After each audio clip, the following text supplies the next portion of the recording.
No one likes to get ripped off. I get asked a lot to explain the politics and current events and decisions that my government is making, and I don't always want to be that person. If something crazy is happening in your country and everyone looks to you to explain it, could have a lot to do with the reason that you're not there anymore. And if you are from the US, one of the things that you'll undoubtedly hate about living abroad is paying taxes in a country that you don't live in. So I made this video recently about how I see the US after 15 years living in foreign countries. And one of you commented that why don't I do a video on what I hate about living abroad, since it seemed like I was hating on the US a bit. And I thought, all right, that's fair, let's do it. So in this video, I'm gonna tell you at least 10 things I hate about living abroad. So the thing that I hate the most about living abroad is just being really far away from family and friends. Now, in some cases, you can end up getting extra quality time with friends and family, but those times are few and far between. So even though I'm not the type of person to really get homesick, it really sucks when something important is going on and you're not there for it. This is especially poignant if somebody is sick or somebody passes away. The first 3 grandparents that passed away, I was in different countries when they died, and I wasn't able to get back in time to say goodbye, and that was super tough for me. And by pure chance, I happened to be in the US during the pandemic and was able to be with my grandmother in hospice when she passed away a few months ago.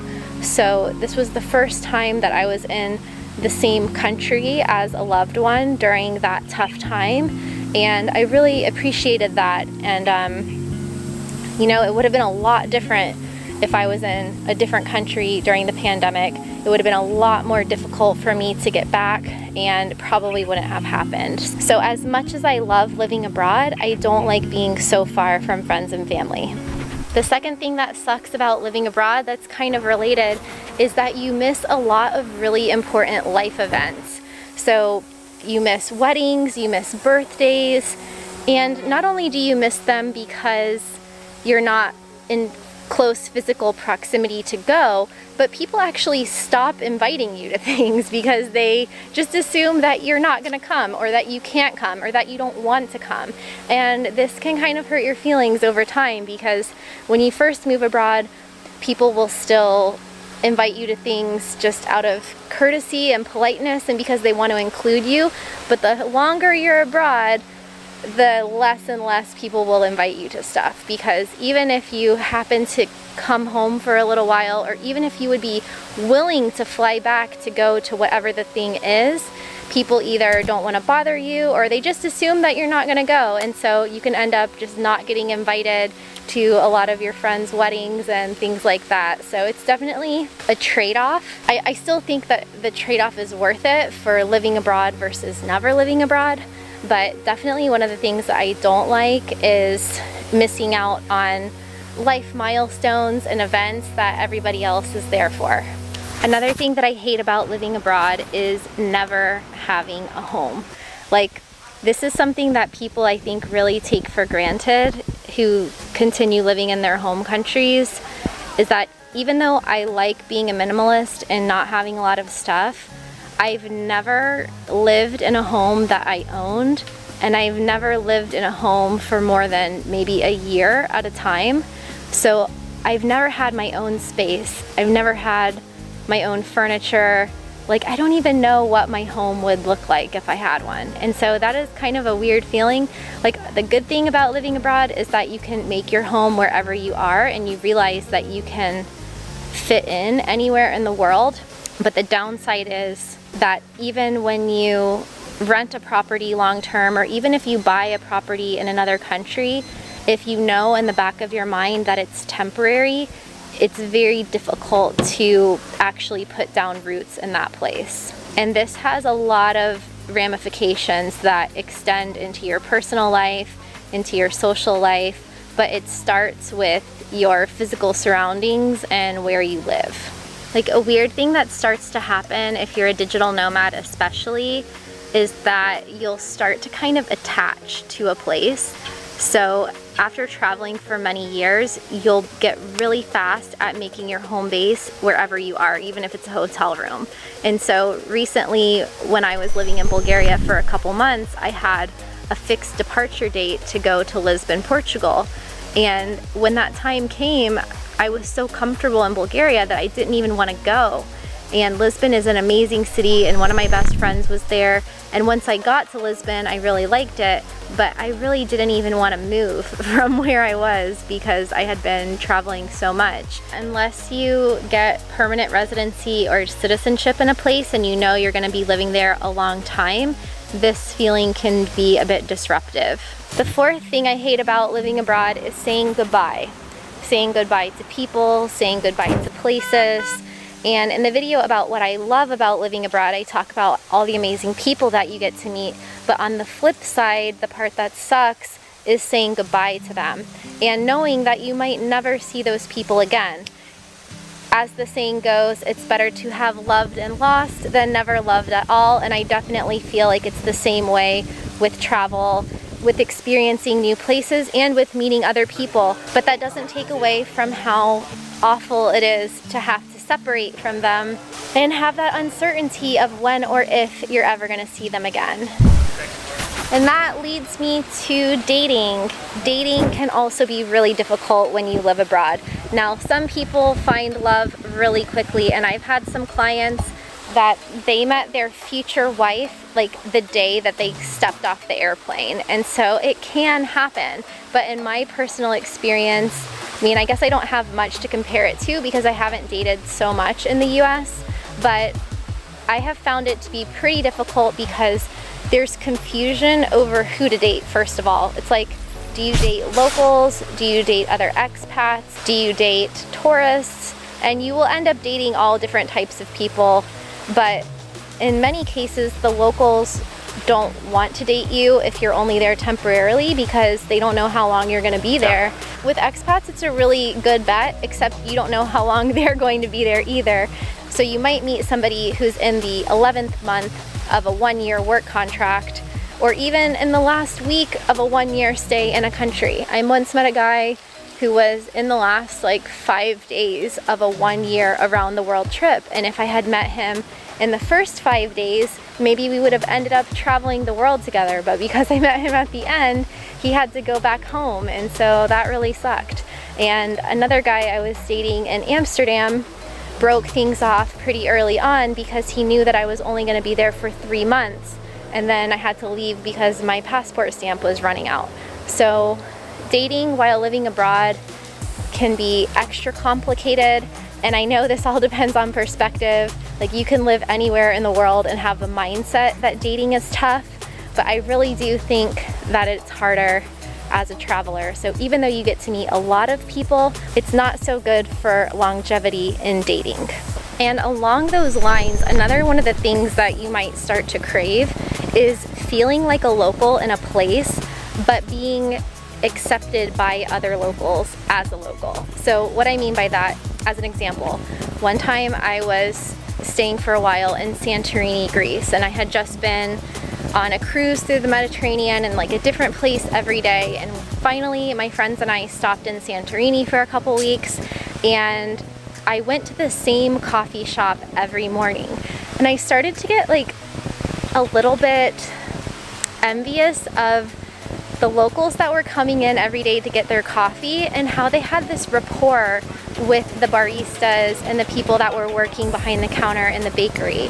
And it just struck me that, like, no matter how long I stayed in Santorini, first of all, I don't speak Greek, and I would just never be, maybe I would be recognized by the barista, but I would never fully be a local in that place. And so these are just little things that make life and like being a human. And it's kind of weird to never have that familiarity that is confirmed by other people. Like, even if that became my favorite cafe and I went there every day, like, to the locals, I was just a tourist passing through, because I was.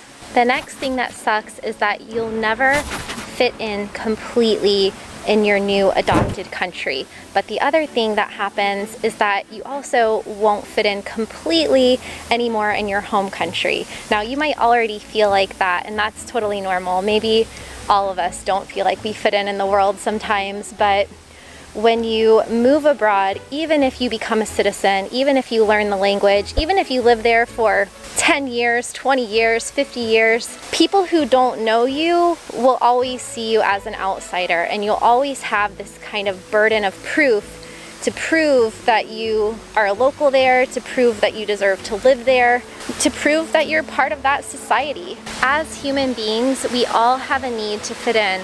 We all have a need to find community. And even though you can find community in a foreign country, long term, you'll always be a bit of an outsider. And then likewise, when you come home, you'll experience some degree of reverse culture shock, which I talked about in another video about what it was like coming back to the US after living abroad for so many years. And so you could kind of find yourself in this parallel universe where you don't fit in 100% anywhere you go. And that is a weird feeling, but it's manageable. And along kind of the same lines, there's also the discrimination that you will experience inevitably at some point as an expat. Now, some people have already experienced extreme discrimination, racism in their home countries, but if you've never experienced it at home, then you definitely will at some point when you're living abroad. Intensity of the discrimination that you experience will depend on who you end up meeting and what type of country that you're in, and a lot of different factors. And it's never your fault when you experience this. It always has to do with the person exerting that onto you, but it's never pleasant. There are stories of people who live in Japan where the locals will get up and stand up on the metro because they don't want to sit next to them. And your personal experience with this will depend on where you go, and it might be more extreme in a really homogenous culture like Japan versus a very mixed, diverse city like Amsterdam with 180 or 190 nationalities represented all in the same place. Hey everyone, so I'm here in my co-working space reviewing and editing this video, and I get to the part about discrimination. And I have to say that I'm not sure that I have fully underlined the seriousness and severity of this topic with respect to how dangerous it could actually be. Part of that is because I'm white. And so I can't speak from experience to the injustices that many people in my own country experience because of the color of their skin or what they look like. And this topic of discrimination and racism is a lot more serious than someone just saying something rude to you or not including you in their culture or not wanting to sit by you on the subway. It's actually dangerous and in some cases life-threatening, and it could be that way in your country of birth, but it also could be that way if you travel to a foreign country, depending on the conditions. So in some cases, if you are endangered or discriminated against in your home country, immigrating or moving or traveling to a more tolerant country with more freedoms, more safety and security, and different public policies could actually be better for you. So in that case, traveling abroad could be safer, or living abroad could be safer and more pleasant than your personal experience in your home country. And so there are a lot of complexities to this topic, but I just wanted to really underline the seriousness and significance of this and its potential implications. Shoot, like this is a tough topic. I think it's important that we talk about it.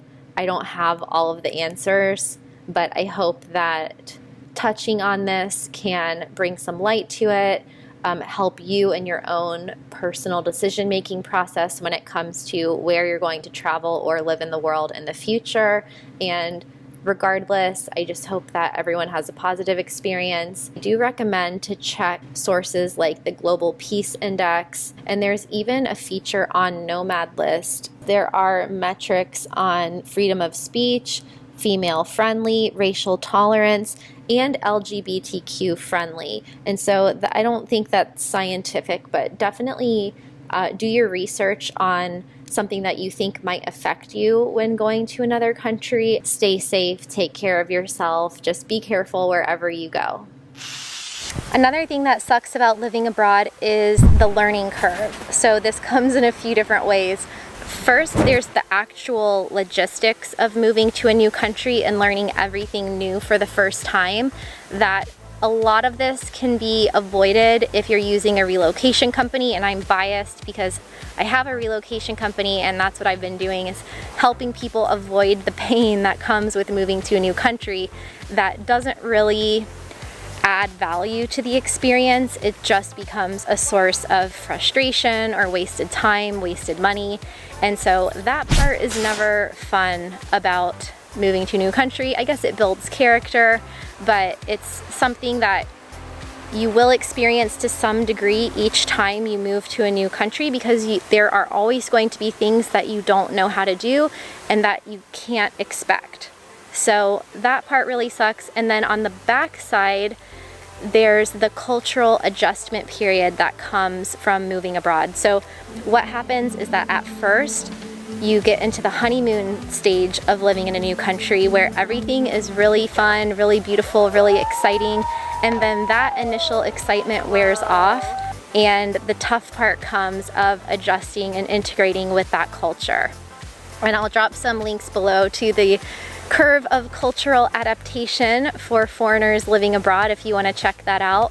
But it's definitely one of the harder parts of living in another country. And the amount of time it takes you to adjust to a new country will depend on a lot of different things, but namely how different your new country is compared to your home country.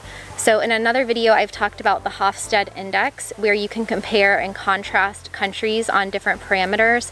And so you can basically see how different a country's culture is to your own, beyond language and things like that, but on freedom and individualism versus collectivism and all different measures. So if you come from a country that's very free, let's say you come from Norway, and then you move to a country that has a lot of restrictions like Saudi Arabia, it's going to be a lot tougher for you to adjust to life there versus if you moved from Norway to Canada.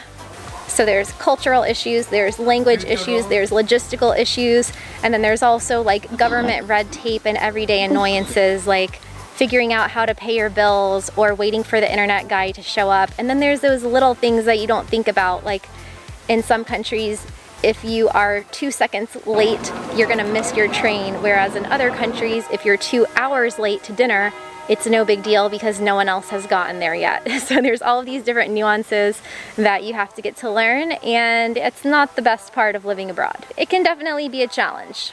The next thing that sucks about living abroad is getting ripped off on occasion. No one likes to get ripped off, and I actually talk about this in the video about things I love about living abroad, because after you get ripped off enough times, you become kind of like an expat ninja and you're able to artfully avoid it. But it is a part that sucks about living abroad, and it's just the reality.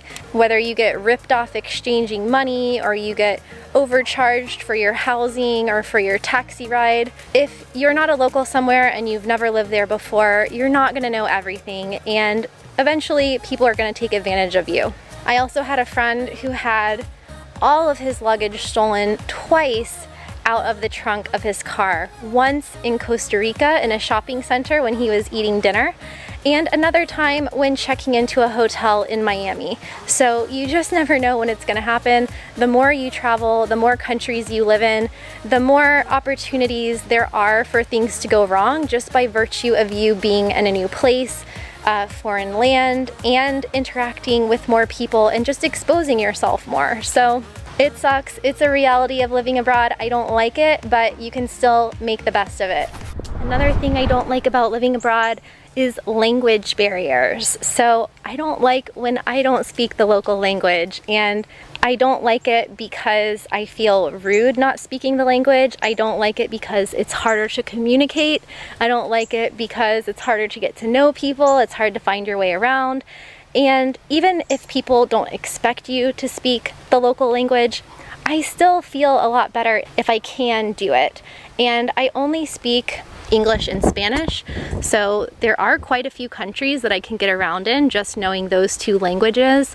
But no matter how many countries I go to, I always wish that I can speak their language, and I find myself reverting to Spanish no matter which country I'm in, because it's like wherever I go, my brain defaults to like, oh, foreign country, switch to Spanish, even if the language is Portuguese or French or Russian. This can be overcome, of course, by learning the language, and that means that you need to practice a lot or stay in a country for a really long time to be able to learn. And this is harder and harder with technology because it's so much easier to have your safety net and your comfort zone with you, your cell phone, to be able to talk to people in your home language, to be able to translate things that you don't understand. And so it really takes a lot of effort to be able to learn the language wherever you are. You've got to go out of your way to do it, but it really pays off if you put in the effort. I'm really embarrassed to say that even in places like Bulgaria, I never even learned the alphabet when I was living there, and I was there for months. So if you're working full time, it takes extra brain power to learn the language, but it always pays off. Another thing that happens when you live abroad is that you become the spokesperson for your country. So if you're the only one from your country who's living in the area, people are going to come to you to get an explanation and advice about what's going on in your country. Now, depending on how much your country is in the news, this can of course differ by your country of citizenship, but being from the US, I get asked a lot to explain the politics and current events and decisions that my government is making, and I don't always want to be that person. So it's kind of weird to be like the representative of your country wherever you go. And the smaller your country is, the more people might expect this of you. It's another one of those trade-offs that comes with living abroad. So if something crazy is happening in your country and everyone looks to you to explain it, try if you can, but I mean, a lot of times the crazy things that are happening in your home country could have a lot to do with the reason that you're not there anymore. And if you are from the US, one of the things that you'll undoubtedly hate about living abroad is paying taxes in a country that you don't live in. Now, the US and Eritrea are two of the only countries in the world that tax their citizens based on country of citizenship, not country of residence. That means if you're a US citizen, and I'm not an accountant, by the way, this is not financial advice, but if you are a US citizen who has never even been in the United States, you could be expected to file a US tax return every year. And likewise, if you left the US at a young age and never went back, even if you're living abroad the rest of your life, you could still have to file a tax return, pay taxes, and even get audited.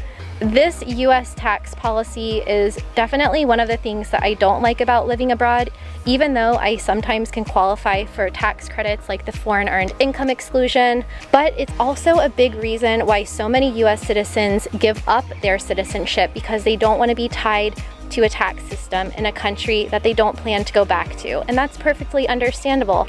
I personally think that the US should join other countries in the world in allowing its citizens to change their tax domicile based on where they live, whether it's 6 months, 1 year, or more.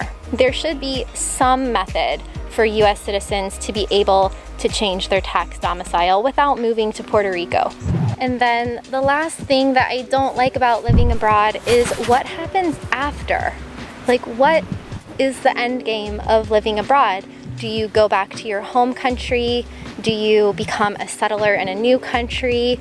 There's a lot of questions, and it's good questions to have because it means that you have the freedom to choose, but I don't know the answer to that yet. I don't know if things come full circle and you go back where you started. Like, do not pass go, do not collect $200. But I think that it really just depends on the person. I think some people try living abroad as an experiment and then they go back home, whereas other people decide to stay abroad forever.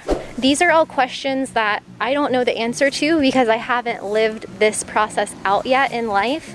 I have some hunches that we eventually settle and make a home in a place that resonates with us. But I really don't know. I think it depends on you. It depends on your personal experience. It depends on what you want to do, and it depends on how you feel. And maybe it's something that changes throughout different phases of life. Like maybe you're nomadic when you're single, and then you meet somebody and you have kids and you become nomadic van lifers, or you buy a house somewhere and settle down. Maybe you give up your citizenship and get a new passport, or maybe you just get a second place of residence. I don't know. There is no right or wrong answer, but let me know in the comments, what are some of the things that you dislike about living abroad, or what are some of the things that you're not looking forward to when and if you do move abroad. If you like this kind of video, you'll also want to check out my video on what I love about living abroad and also how I see the US after living abroad for so many years. Any other questions or comments, don't be shy. Let's start a discussion in the comments below. Make sure to like and subscribe if you're new here, and see you in the next video.